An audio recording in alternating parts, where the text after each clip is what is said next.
This is Local 8 News.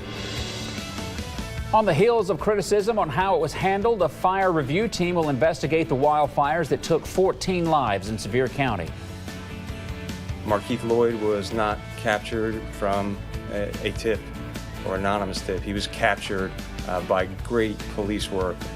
While you were sleeping, more than a month on the run, the man accused of killing an Orlando police officer and his ex-girlfriend captured last night. We'll have the latest details. And a ride unlike any other. Take a check at your screens this morning as we're all aboard the Lego train. More on this incredible video in just a few minutes.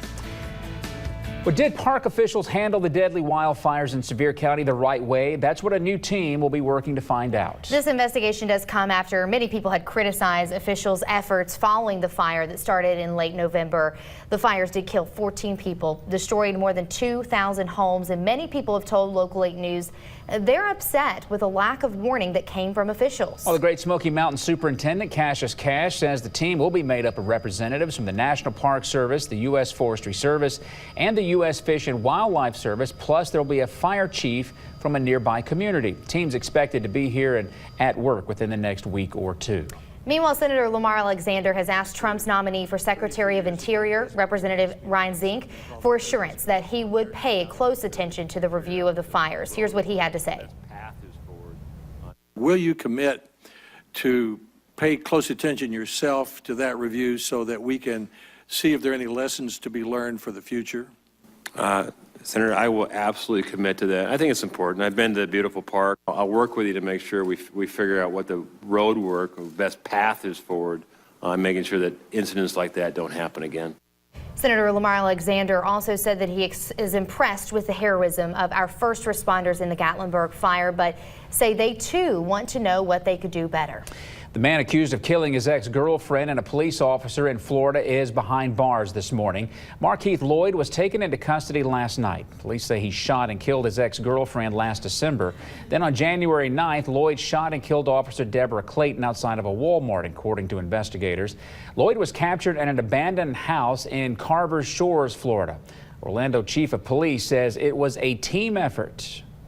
Markeith Lloyd was not captured from a tip or anonymous tip. He was captured by great police work, tireless efforts. Some of the officers, Sergeant James Parker, him and his team were there at the arrest site. And these guys and girls have been working nonstop for 9 days. I'm extremely proud of them. Well, the chief also announced on Twitter, he announced the news there and says that Lloyd was placed, or Lieutenant Clayton had placed Lieutenant Clayton's handcuffs and was wearing those handcuffs when he was arrested. 6:03 right now. President Barack Obama is commuting the sentence of a former Army intelligence worker accused of leaking top secret military information.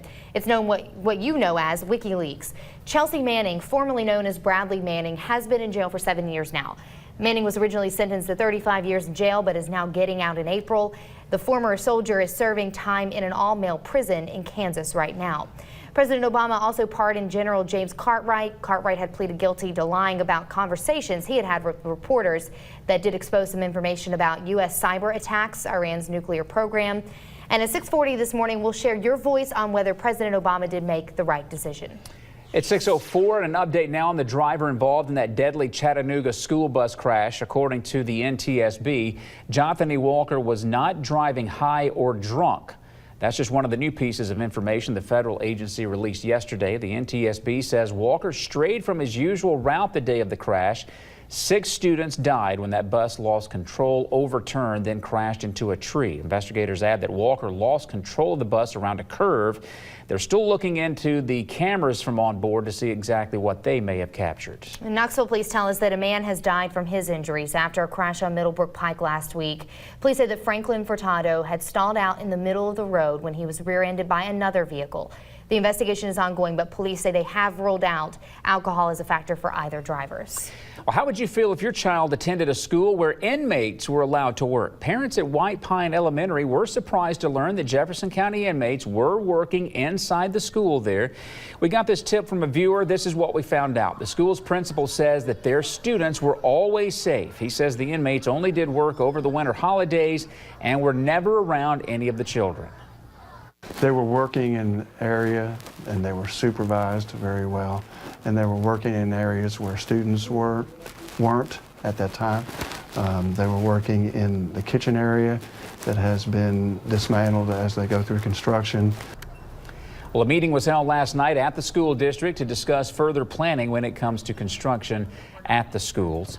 24 people have applied for the job leading Knox County schools. Lots of work ahead now for the school board, which will tentatively plan a vote for March 23rd to select a new superintendent. Search committee met yesterday, and they're hoping to narrow down the list to just a few candidates and get public input on the final 2 or 3.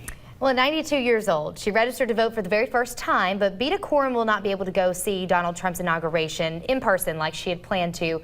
Her doctors agreed it just wasn't a good time for her to make this trip, so instead, she'll watch it from home. Her daughter is actually throwing an inauguration party where Beta does plan to watch the whole thing on television. Beta says despite our differences, she hopes our country will rally around President-elect Donald Trump. I hope he does. I hope and pray that he's as good. I know he will. It takes everybody to work together and pull together. You know, he's a human being just like you and me and everybody else. He has to have help just like we do. And yesterday happened to be Beta's birthday. She says simply making it to 94 is the best present she could ever ask for. I actually met her one time when she was coming in to do an interview here at the station. Yeah. And she is one of the most spunky, honest people. I said, how are you doing today? She goes, you know, I'm not really feeling all that great. I mean, she was just very honest with Very me. upfront, yeah. I love her spirit. Well, happy 94th birthday to you, Beta. The Tennessee Department of Human Services expanding the Smart Steps program. Yeah, Smart Steps is designed to help families find affordable childcare, which we know can be so expensive. More than 2,900 families have become part of that program since it launched in 2016. An additional 2,100 spots will now be available. It's going to make a big difference for a lot of families. I bet it is, absolutely. Well, here's an experience that 2 college students won't soon forget. Yeah, Hunter Bland and Connor Young, they were taking part in a fishing tournament on Georgia's Lake Seminole on Saturday. When their boat malfunctioned, this incident was caught on camera. It's terrifying to watch, but insane how it happens. Take a look.